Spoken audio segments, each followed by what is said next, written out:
유명한 남한 가수, 화가, 작가, 그리고 방송인인 조영남의 삶은 북한 평산에서의 힘든 시절부터 연예계의 영광, 그리고 비극적이고 잊히지 않는 결말까지 감정적인 여정입니다.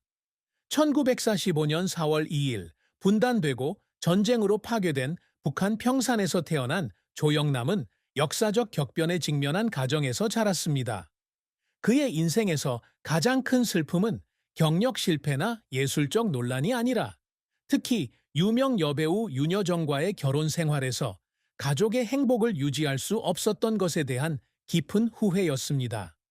그는 한때 인터뷰에서 불륜을 저지르고 윤여정을 잃은 것이 그의 인생에서 가장 큰 실수였으며 평생 그와 함께한 정신적 상처라고 인정했습니다. 서울 아파트에서 혼자 긴 밤을 보낼 때마다 그는 오래된 가족 사진을 보며 윤여정과 그의 아이들인 조이열, 조늘, 조은지와 함께 보낸 행복했던 시절을 떠올리며 울었습니다. 이러한 슬픔은 자신의 개인적인 선택으로 인해 자녀들이 불완전한 가정에서 자라게 되었다는 것을 깨달았을 때 더욱 깊어졌고, 그는 항상 아버지이자 남편으로서 실패했다고 느꼈습니다. 1970년대 히트곡부터 사랑받는 그림까지 그의 음악적 성공에는 수많은 성공이 있었지만 이후에는 그의 마음속 가시처럼 영원히 지워지지 않는 고통으로 남았습니다. 조영남의 음악 인생은 다재다능함, 끈기, 그리고 끝없는 논란의 역사입니다. 그는 1968년 Delilah라는 곡으로 음악 경력을 시작했는데 이 커버곡은 그가 한국 가요계에 자신의 입지를 굳히는 데 큰 도움이 되었습니다. 1970년대에는 내 고향 충청도, 화개장터, 제비, 보리밭, 도시여 안녕 등의 노래로 가장 인기 있는 가수 중 한 명으로 자리매김했습니다. 이 노래들은 한국적인 감성뿐만 아니라 고전적인 우아함을 지니고 있어 그를 독특한 가수로 만들었습니다. 그는 한국 대중음악과 클래식 음악을 결합한 것이 대담한 실험이었으며 그것이 그가 대중의 사랑을 받는 이유라고 말한 적이 있습니다. 1970년대에 7만 5천 장이 넘는 LP가 판매되었는데 당시로서는 인상적인 수치였으며 그는 당대 최고의 가수 중 한 명으로 여겨졌습니다. 하지만 그는 경력 초기에는 커버곡에 집중했지만 기대했던 만큼의 성과를 거두지 못했다고 고백했습니다. 한때 녹음실에서 울면서 자신이 더 영향력 있는 오리지널 곡을 만들어낼 만큼 창의적이지 못하다고 느꼈습니다. 기타를 들고 혼자 앉아 자신이 과연 청중의 사랑을 받을 자격이 있는지 고민했던 그 순간들은 그에게 깊은 상처를 남겼습니다. 조영남은 음악 외에도 그림, 글쓰기, 방송 등 다양한 분야에서 활동했습니다. 빌리 그레이엄 목사의 초청으로 미국으로 유학을 갔다가 돌아와 그림으로 활동을 시작했습니다. 독특한 스타일과 선명한 색감을 자랑하는 그의 그림은 미술계의 주목을 받았습니다.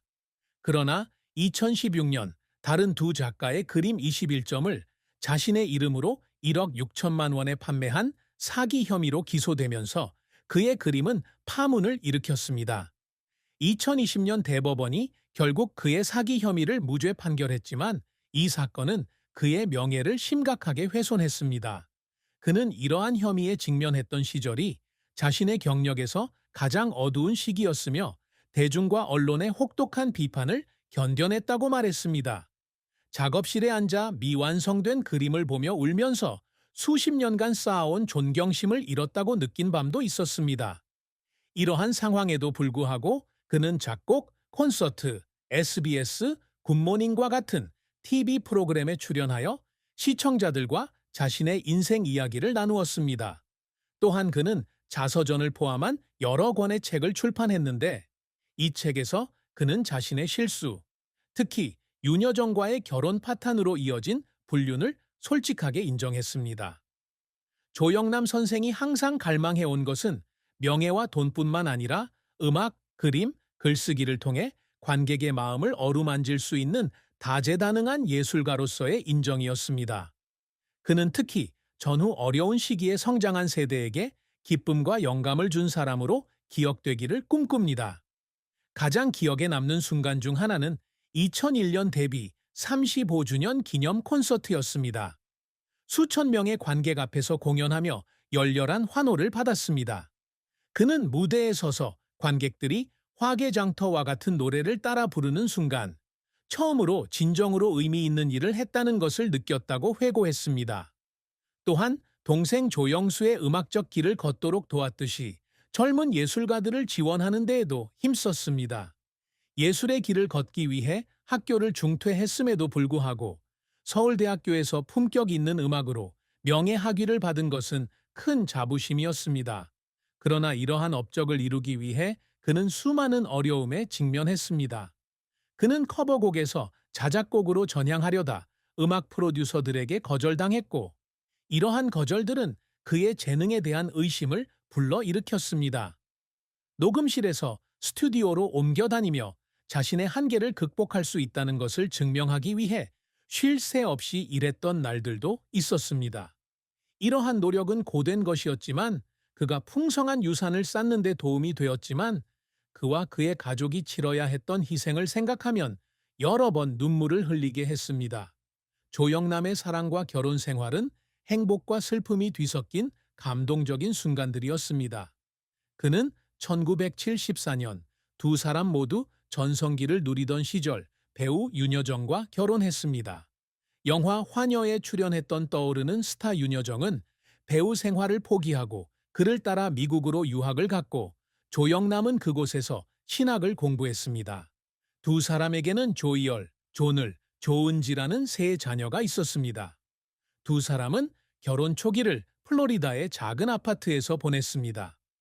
윤여정은 그곳에서 가정을 꾸리는 데 전념했고, 조영남은 학업과 음악 활동에 전념했습니다. 하지만 그가 불륜을 인정하면서 그들의 결혼 생활은 흔들리기 시작했습니다. 그는 나중에 이 실수를 내 인생 최대의 실수라고 불렀습니다. 1987년 이혼 후 그는 인생에서 가장 소중한 여인을 잃었다는 사실을 깨닫고 깊은 슬픔에 잠겼습니다. 그는 한때 서울 시내를 혼자 운전하며 옛 노래를 듣고 윤여정과 행복했던 시절을 떠올리며 울었다고 털어놓았습니다. 이혼 후 백은실과 재혼했지만 이 결혼 생활 역시 이혼으로 끝났고 사랑에 대한 실패로 더욱 고통받았습니다. 그는 한때 가까운 친구에게 과거로 돌아가 자신의 실수를 바로잡고 싶다고 말했습니다. 특히 자녀들이 파탄난 가정에서 자라지 않도록 말입니다. 조영남과 그의 결혼 생활의 비극적인 종말은 그의 인생 이야기에서 슬픈 한 장으로 남아 있습니다. 2026년 81세의 나이에 그는 직장과 사생활의 스트레스에 시달리며 수년간 흡연을 한 결과 말기 폐암 진단을 받았습니다. 집중적인 치료에도 불구하고 그의 건강은 급격히 악화되었고 2027년 겨울 아침 서울의 한 병원에서 세상을 떠났습니다. 생애 마지막 날들에 그는 아파트에서 아이들과 몇몇 친한 친구들만 찾아왔습니다. 윤여정과의 관계는 오랜 시간이 지났지만 여전히 그의 마음속에 끊임없는 고통으로 남아 있습니다. 그는 윤여정에게 긴 편지를 써서 그가 준 고통에 대해 사과하고 3명의 훌륭한 아이들을 낳아준 것에 감사를 표했습니다. 그의 사망 후 발견된 이 편지는 윤여정이 남긴 후회스러운 글을 읽고 눈물을 흘렸습니다. 그들은 더 이상 부부가 아니었지만 그녀는 여전히 그를 깊이 존경했고 아들 조이열에게 그 사랑이 많은 상처를 남겼음에도 불구하고 그를 사랑한 것을 결코 후회하지 않았다고 말했습니다. 조영남의 죽음은 그의 가족에게 큰 손실이었을 뿐만 아니라 다재다능하지만 논란의 여지가 있는 아티스트로 기억되는 한국 연예계에도 큰 충격이었습니다. 조영남과 윤여정의 장남인 조이열은 미국에서 성장하여 플로리다에서 성공적인 소프트웨어 엔지니어가 되었습니다.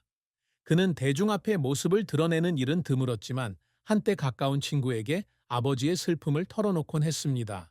조이열은 아버지가 마음이 따뜻한 분이셨고 항상 사람들에게 기쁨을 주고 싶어 하셨지만 그 때문에 마음이 약해지셨다고 말했습니다. 그는 아버지가 거실에 혼자 앉아 가족 사진을 보며 울고 계신 모습을 떠올렸는데 특히 어머니와 이혼한 후의 모습을 떠올렸습니다.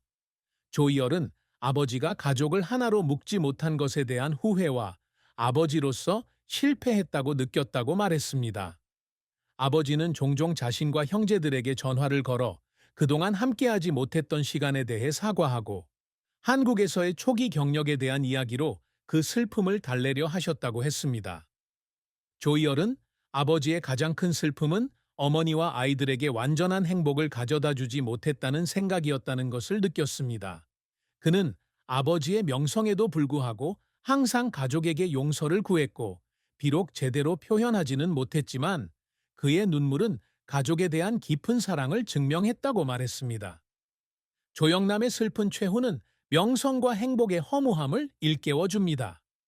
81세의 나이로 세상을 떠난 그의 죽음은 팬, 동료, 그리고 가족들의 가슴에 깊은 여운을 남겼습니다. 전국 곳곳에서 추모 콘서트가 열렸고 젊은 가수들은 그의 명곡 화개장터와 딜라일라를 부르며 그의 유산을 기렸습니다. 영화 미나리에서 아카데미상을 수상하며 큰 성공을 거둔 윤여정은 그의 부고에 대한 공식 입장을 밝히기를 거부했지만 유족들은 그녀가 조용히 그의 묘소를 찾아 꽃다발을 바치고 묵념했다고 전했습니다. 그의 자녀인 조이얼, 존을, 조은지는 그의 이름을 딴 자선단체를 설립하여 어려움을 겪는 젊은 예술가들을 지원하는 데 주력하고 있습니다. 조영남 선생의 유산은 노래, 그림, TV 출연을 넘어 용서, 회개, 그리고 사랑받고자 하는 열망에 대한 그의 가르침으로 이어집니다. 비록 그의 삶은 비극으로 끝났지만 그의 이야기는 여전히 우리에게 큰 영감을 주며 가장 뛰어난 사람들조차도 말로 다 할 수 없는 고통을 안고 있다는 사실을 일깨워 줍니다.